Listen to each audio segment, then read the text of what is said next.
와, 밀리의 서재 2025년 2분기 실적 보셨어요? 진짜 눈에 띄네요. 네, 봤습니다. 숫자는 확실히 좋아 보이더라고요. 매출 207억 원에 영업이익이 47억 원. 이게 벌써 13분기 연속 성장이고요. 영업이익은 역대 최고치래요. 그렇죠. 성장세 자체는 분명히 인상적입니다. 작년 같은 기간이랑 비교하면 매출은 16%, 영업이익은 28%나 늘었으니까요. 특히 영업이익률, 그러니까 매출에서 비용 빼고 남는 비율이 20%를 넘었다는 게, 와, 전 이게 정말 대단해 보여요. 네, 그 부분도 주목할 만하죠. 그런데 세부적으로 좀 들어가 보면 약간 다른 그림이 보여요. 다른 그림이요? 어떤? 그 개인 고객 있잖아요. 직접 구독하는 B2C 고객이요. 이 숫자가 지난 분기보다는 오히려 좀 줄었습니다. 아, 맞다. 그거 있었죠. 정부에서 다크 패턴 규제한다고 해서. 네, 맞아요. 그런 거 미리 좀 손보면서 무료 체험 후에 자동으로 유료 전환되는 경우가 줄었고요. 또 앱마켓 자체의 프로모션 정책 변경 영향도 좀 있었죠. 아하, 그래서 그랬군요. 일부 고객들은 또 더 저렴한 통신사 제휴 요금제, B2B2C라고 하죠. 그쪽으로 옮겨간 영향도 있고요. 네네. 물론 그 B2B2C 채널 매출이 작년보다 무려 57%나 늘면서 전체 성장을 확 끌어올리긴 했습니다. 57%요? 와, 엄청나네요. 네, 하지만 이제 스스로 찾아와서 가입하는 그 핵심 개인 고객 기반이 살짝 주춤했다는 건 이건 좀 눈여겨봐야 할 부분이에요. 그렇군요. 아, 근데 기업 대상 B2B 채널은 다시 성장세로 돌아섰다고요? 그건 다행이네요. 네, 그건 긍정적인 신호로 볼 수 있겠습니다. 그래도 역시 영업이익 47억 원은 역대 최대고 이익률 20% 넘었다는 건 정말 놀라운 성과 같아요. 특히 원가율이요. 매출 대비 들어가는 비용 비율인데 이게 25.4%까지 낮아졌다는 건 비용 관리를 아주 잘하고 있다는 거 아닐까요? 글쎄요, 그 낮은 원가율은 좀 일시적인 측면이 강해 보입니다. 일시적이요? 네, 2분기에 좀 큰 정치 사회적 이슈들이 있었잖아요.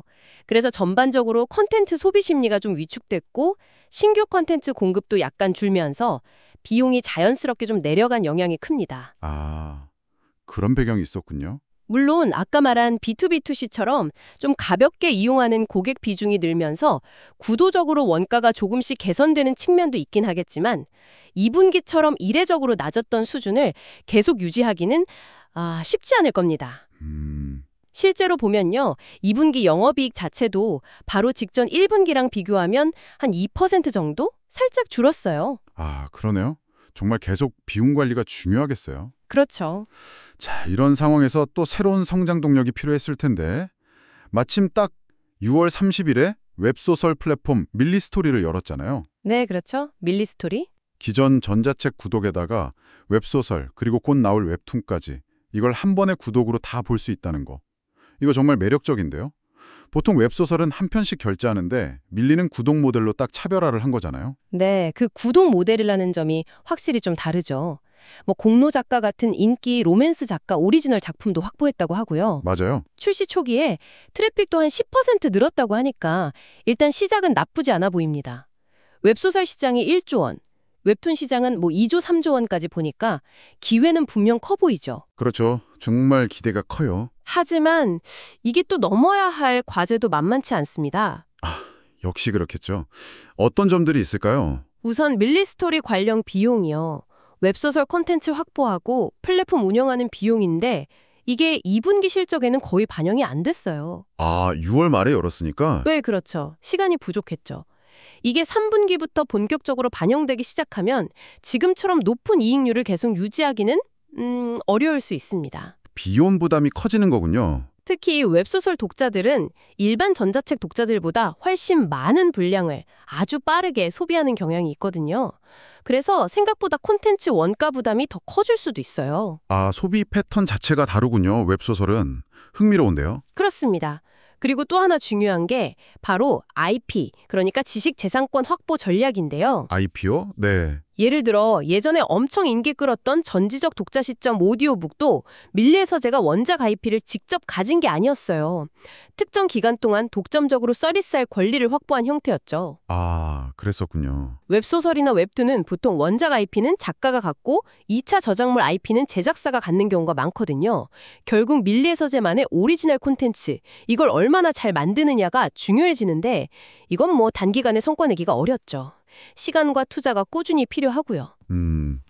오리지널 콘텐츠 경쟁력이 핵심이군요. 네, 특히 무협이나 판타지 같은 장르는 제작 기간도 꽤 걸리고요. 물론 뭐 풀어야 할 숙제들이 있겠지만 그래도 전 좀 긍정적으로 보고 싶어요. 어쨌든 13분미 연속 성장이라는 아주 탄탄한 기반이 있잖아요. 거기에 웹소설, 웹툰이라는 새로운 날개를 다는 거니까요. 이미 확보한 그 많은 구독자들과 시너지를 낼 수 있다는 점, 이게 가장 큰 무기 아닐까요? 글쎄요, 그 시너지가 얼마나 효과적으로 나올지는 아직은 좀 미지수입니다. 아시다시피 웹소설 웹툰 시장은 이미 뭐 네이버나 카카오 같은 정말 큰 플랫폼들이 아주 치열하게 경쟁하는 곳이거든요. 레드오션이죠. 경쟁이 치열하긴 하죠. 네, 거기서 매력적인 컨텐츠 계속 확보하고 또 경쟁력 있는 오리지널 작품을 꾸준히 만들어내려면 정말 막대한 비용이 들 텐데 이게 결국 수익성에 부담으로 작용할 가능성이 꽤 큽니다. 회사가 목표로 하는 영업이익률 15에서 20% 사이, 이걸 유지하는 게 생각보다 쉽지 않을 수 있어요. 정말 도전적인 상황이네요. 시청자 여러분은 어떻게 생각하시나요? 밀리의 서재가 가진 이 강력한 구독자 기반이 웹소설, 웹툰이라는 새로운 스토리 콘텐츠 사업과 만나서 성공적인 시너지를 만들어낼 수 있을까요? 아니면 이 치열한 IP 확보 경쟁과 오리지널 콘텐츠 제작 비용 부담이 결국 성장의 발목을 잡게 될까요? 앞으로 밀리의 서재가 이 새로운 도전 앞에서 어떤 균형점을 찾아가며 성장 스토리를 이어갈지 한번 주의 깊게 지켜볼 필요가 있겠습니다.